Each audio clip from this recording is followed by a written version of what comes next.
B Nagendra ಅವರಿಗೆ ಸಚಿವ ಸ್ಥಾನ ನೀಡಿದ ವಿಚಾರಕ್ಕೆ ಸಂಬಂಧಪಟ್ಟಂತೆ ಬಿ ನಾಗೇಂದ್ರ ವಿರುದ್ಧ ಬಿಜೆಪಿಯಿಂದ ಪ್ರೊಟೆಸ್ಟ್ ಮಾಡಲಾಗ್ತಾ ಇದೆ. ಬಿ ನಾಗೇಂದ್ರ ಅವರಿಗೆ ಸಚಿವ ಸ್ಥಾನವನ್ನು ನೀಡಲಾಗಿದೆ. ಆ ವಿಚಾರಕ್ಕೆ ಸಂಬಂಧಪಟ್ಟಂತೆ ಅದರ ವಿರುದ್ಧ ಬಿಜೆಪಿ ನಾಯಕರು ಪ್ರತಿಭಟನೆಯನ್ನು ನಡೆಸ್ತಾ ಇದ್ದಾರೆ. ಭ್ರಷ್ಟರಿಗೆ ಮತ್ತೆ ಸಚಿವ ಸ್ಥಾನವನ್ನು ನೀಡಿದ್ದಾರೆ. ಈ ತಕ್ಷಣ ರಾಜೀನಾಮೆಯನ್ನ ಅವರಿಂದ ಪಡಿಬೇಕು ಅಂತ ಹೇಳಿ ಆಗ್ರಹಿಸಲಾಗ್ತಾ ಇದೆ. ಬಿಜೆಪಿ ಯುವ ಘಟಕದಿಂದ ಪ್ರೊಟೆಸ್ಟ್ ಮಾಡ್ತಾ ಇದ್ದಾರೆ. ಬಕೆಟ್ ಹಿಡಿದು ಹಣ ಕೊಟ್ಟು ಸಚಿವರಾಗಿದ್ದಾರೆ. ಖಾತೆ ಹಂಚಿಕೆಯಲ್ಲೂ ಕೂಡ ವಿಳಂಬ ಆಗ್ತಾ ಇದೆ ಅಂತ ಹೇಳಿ ಆಕ್ರೋಶವನ್ನ ವ್ಯಕ್ತಪಡಿಸ್ತಾ ಇದ್ದಾರೆ. ಸಚಿವರ ಮುಖವಾಡವನ್ನ ಧರಿಸಿ ಅಣಕು ಪ್ರದರ್ಶನವನ್ನ ಕೂಡ ತೋರಿಸಿದ್ದಾರೆ. ಬೆಂಗಳೂರಿನ ಫ್ರೀಡಂ ಪಾರ್ಕ್ನಲ್ಲಿ ಈಗಾಗಲೇ ಪ್ರೊಟೆಸ್ಟ್ ಅನ್ನ ಮಾಡಲಾಗ್ತಾ ಇದೆ. ಈ ಹಿಂದೆ ವಾಲ್ಮೀಕಿ ಸಮುದಾಯಕ್ಕೆ ಮೀಸಲಿಟ್ಟ ಹಣದಲ್ಲಿ 187 ಕೋಟಿ ಲಪಟಾಯಿಸಿದ್ದಾರೆ ಎನ್ನುವ ಆರೋಪಕ್ಕೆ ಸಂಬಂಧಪಟ್ಟಂತೆ ಬಿ ನಾಗೇಂದ್ರ ಅವರನ್ನ ಬಂಧಿಸಲಾಗಿತ್ತು. ಸಿದ್ದರಾಮಯ್ಯ ಸಂಪುಟದಲ್ಲಿ ಅವರಿಗೆ ಸಚಿವ ಸ್ಥಾನ ನೀಡಲಾಗಿತ್ತು, ಅದು ವಜಾ ಆಗಿತ್ತು.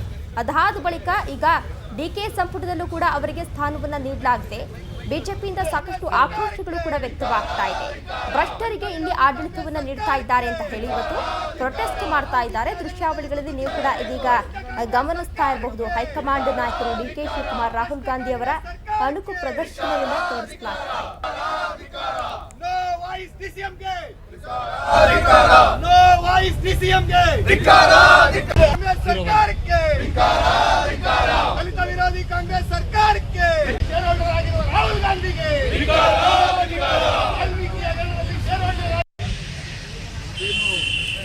ನಾಗೇಂದ್ರ ಅವರಿಗೆ ನೀವು ಮತ್ತೊಮ್ಮೆ ಸಚಿವ ಸ್ಥಾನ ಕೊಟ್ಟಿದ್ದೀರಾ. ಈ ಕೂಡಲೇ ರಾಜಕೀಯ ತಗೋಬೇಕು. ಕಾರಣ ವಾಲ್ಮೀಕಿ ಕಾರ್ಪೊರೇಷನ್ ಸ್ಕ್ಯಾಮ್ ಬಹಳ ದೊಡ್ಡ ಹಗರಣ ಇದೆ, ಸಾಬೀತಾಗಿದೆ. ಇಲ್ಲಿ ನಡೀತಾ ಇದೆ ಕೇಸು. ಮುಂಚೆ ಸಚಿವರಾಗಿದ್ದಾಗ ಅವ್ರು ರಾಜೀನಾಮೆ ಕೊಟ್ಟಿದ್ರು. ಸೊ ಆಗಿದ್ರೂ ಕೂಡ ನೀವು ಮತ್ತೊಮ್ಮೆ ಅವ್ರಿಗೆ ಅವಕಾಶ ಕೊಟ್ಟಿರೋದು ನಿಜವಾಗ್ಲೂ ಭಾಳ ಬೇಸರದ ವಿಷಯ. ಈ ಕೂಡಲೇ ನೀವು ಅವ್ರ ರಾಜೀನಾಮೆಯನ್ನು ತಗೊಳ್ಬೇಕು. ಅದು ಮಾನ್ಯ ಮುಖ್ಯಮಂತ್ರಿಗಳು ಮತ್ತು ಕಾಂಗ್ರೆಸ್ ಸರ್ಕಾರಕ್ಕೆ ಭಾರತೀಯ ಜನತಾ ಪಾರ್ಟಿಯ ಯುವ ಮೋರ್ಚಾ ವತಿಯಿಂದ ಮನವಿ ಮಾಡ್ತಿದ್ದಾರೆ. ಇದು ಮುಂದಿನ ದಿನಗಳಲ್ಲಿ ನಮ್ಮ ರಾಜ್ಯದ ಅಧ್ಯಕ್ಷರಾದ ವಿಜೇಂದ್ರ ಅವರ ಅಧ್ಯಕ್ಷತೆಯಲ್ಲಿರ್ಬೋದು, ಯುವ ಮೋರ್ಚಾ ಅಧ್ಯಕ್ಷರಾದ ಧೀರಜ್ ಗುಂಡರಾಜು ಅವರ ಅಧ್ಯಕ್ಷತೆಯಲ್ಲಿರ್ಬೋದು, ನಾವು ಮುಂದಿನ ದಿನಗಳಲ್ಲಿ ಭಾಳ ದೊಡ್ಡ ಮಟ್ಟದಲ್ಲಿ ಹೋರಾಟ ಮಾಡಬೇಕಾಗುತ್ತೆ. ರಾಜೀನಾಮೆ ಕೊಟ್ಟಿಲ್ಲ ಅಂತ. ಅದಾದಮೇಲೆ ಕಾಂಗ್ರೆಸ್ ಸರ್ಕಾರ ಈ ಕಡೆಯಿಂದ ರೈತರ ಪರನೂ ಇಲ್ಲ, ವಿದ್ಯಾರ್ಥಿಗಳ ಪರನೂ ಇಲ್ಲ, ಮಹಿಳೆಯರ ಪರನೂ ಇಲ್ಲ.